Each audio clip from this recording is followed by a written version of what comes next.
Hello everybody. So today, CFL Power Rankings. Now, I wanted to do this a couple days ago, but I couldn't because life happened. But I eventually get here. And it's in between weeks 9 and 10. Yeah, it's the start of August, so figured, well, start of the new month. Let's see how teams have changed. Or if they have. Now, who's gotten better, who's gotten worse, who stayed the same. No. There's a lot of movement this week. So, let's start. Number 9, moving down a spot from last month. Ottawa. Now, Ottawa, I thought Ottawa was trying their best last time they did power rankings. Like, they had close losses. Can't say that anymore. Or, yeah, Ottawa, they're not doing so good. They fired their defensive coordinator. They released the receiver, or a defensive back and a running back. They released key components of their team. Yeah, it's a lost season in Ottawa. Like, anything could happen. The Red Blacks could go on like an 11-game winning streak. Like, wouldn't that be fun? But it's highly unlikely. Like, be real here. Okay, number 8. Well, the first take I was doing this, I thought they were number 7. They were number 4 last time. They are stumbling. Hamilton, down 4 spots from last month. And their quarterback got injured. Well, it's pretty much fallen down ever since. It's, yeah.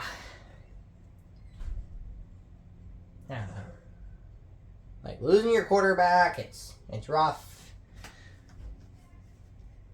But it feels like Hamilton's just, like, vanished. Just like that. So, yeah, it's rough. Hamilton's at 8. Number 7. What were they last time? 6, probably. Yeah, moving down the spot. Winnipeg.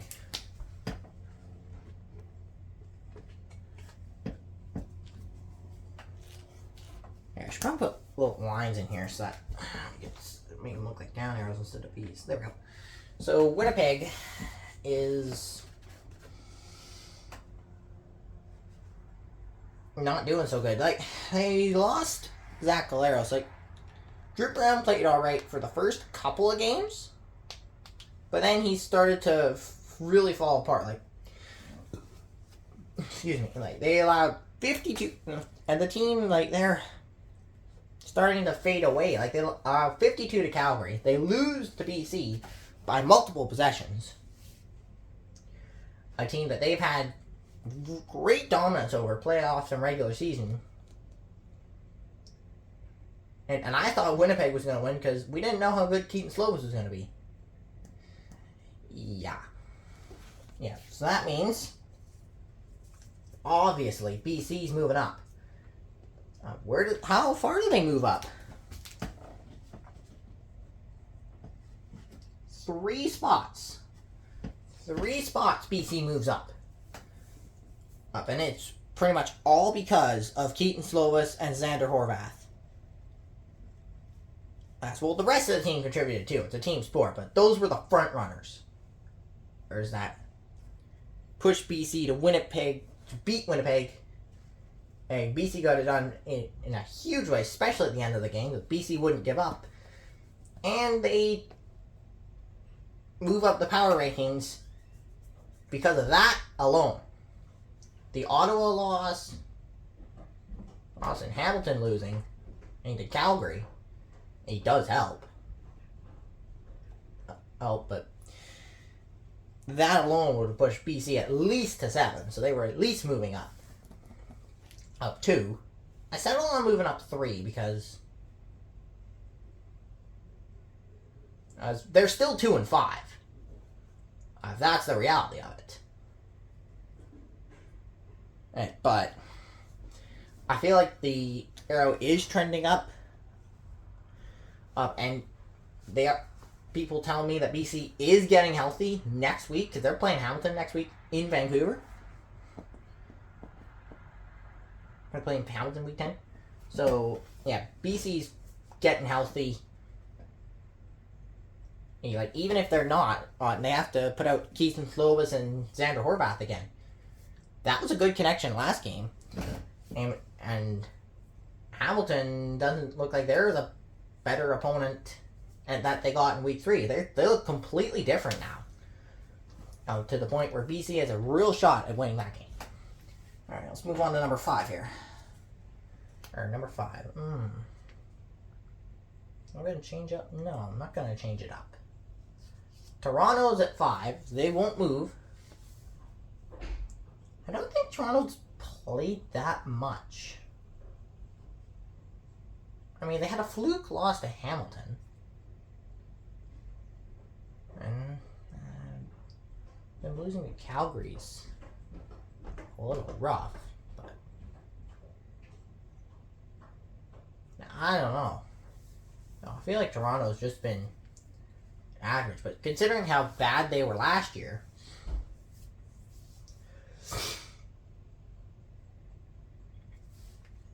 they're not having a home game until, well, at the time I'm filming this coming Thursday. It's kind of rough. Like, they've played all their games on the road so far. But for them to be this good, but and it helps Toronto. Number 4, but Toronto's performances haven't been as good as Calgary. Calgary was, let's see, where were they? Yeah, they were 7. They're also moving up 3 spots like BC. Calgary, Vernon Adams Jr. hasn't thrown a single interception. And I'm surprised Calgary's not 6-2. Or like 7-1, or even 8-0. Oh, I'm surprised they're 4-4. But they've had injuries at the start of the year. Or like Philpott got injured. Or Dedrick Mills, they couldn't get him going. Now that they're starting to get Dedrick Mills going, and they're getting healthy again at the receiver position. And I'm not sure about their kicker situation, but with all the touchdowns they score, or it's not a big deal if you don't need your kicker to rely on points when you can rely on the rest of your offense. So Calgary's been putting up like 44s and 57s and 52s. It was as scoring points. And no, I'm not making that up. They've scored that number of points in games. And I'm not kidding you. Okay, number 3. I don't want to do this. Moving down 2 spots. Edmonton. They get passed this week. Hey, Edmonton, they're not bad team.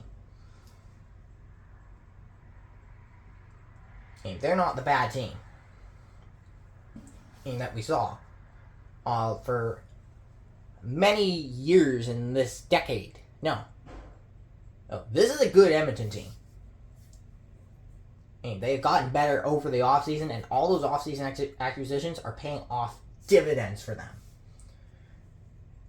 I wouldn't be surprised if Edmonton ended up in the Grey Cup, so... Oh yeah, like maybe they're just coming off a loss to Saskatchewan, but it's Saskatchewan. Like they're the defending Grey Cup champions. Like, what do you expect? Yeah, I'm a Saskatchewan fan, but that does not influence the rankings. Just because I cheer for a team does not influence the rankings. Emotionally it does, but on the board it doesn't.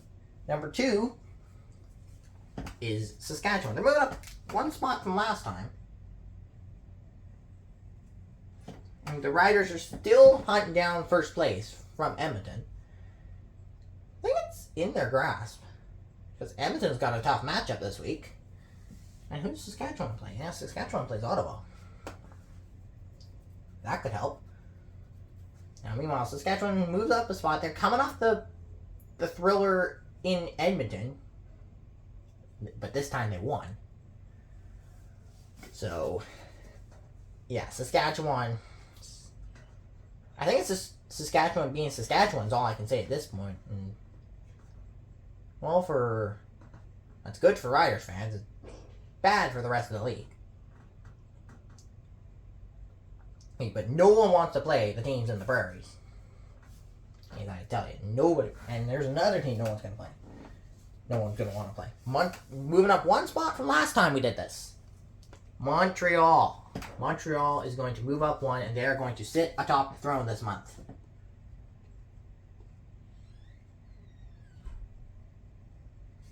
Yep. Right there. Montreal +1. And so, yeah, Montreal, they look like they're the best team. And they're clearly they're the best team. Like before, they'd have to rely on comebacks for their victories. Not so much these days. It's because the second time they played Hamilton got a kick return for a touchdown, put Montreal down. They end up winning that same game, 31-18. They kept Calgary at bay twice in back-to-back weeks. And their most recent game against Ottawa, they just did whatever they want, when they want. Something they haven't been able to do. But yeah, Davis Alexander's still undefeated in regulation. They're 7-1. But they're I don't think most people talk about Montreal because they're overshadowed by the East. They're overshadowed by the Red Blacks not having a winning season. The Tiger Cats and the Argonauts. No one.